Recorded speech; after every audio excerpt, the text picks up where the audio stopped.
Hey there, tech enthusiasts. Welcome back to our channel, where we break down the latest tips and tricks to make your life easier. Today, we're diving into how to sync iPad and iPhone photos in 2025. With Apple's ongoing updates, syncing your photos has never been smoother, ensuring you can access your memories across devices without a hitch. Let's get started. First things first, syncing requires both your iPad and iPhone to be on the same team. That means they should be signed in with the same Apple ID. If you haven't already, head to Settings on your iPhone, tap your profile at the top, and make sure you're logged in.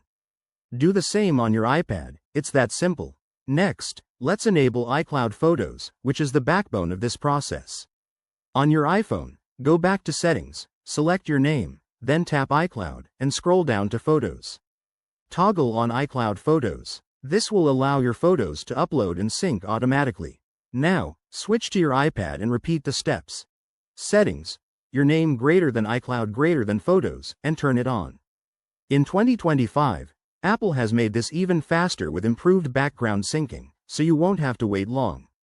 Once activated, give it a minute or two for the sync to kick in, especially if you have a lot of photos.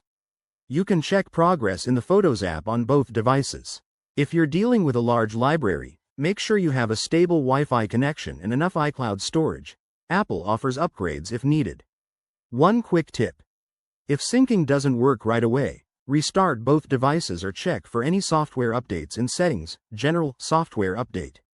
This often resolves glitches. And there you have it. By following these steps, you'll have your photos synced seamlessly between your iPad and iPhone. It's a game changer for staying organized and sharing moments instantly. If you found this helpful, give it a thumbs up and subscribe for more 2025 tech guides. Thanks for watching, and see you next time.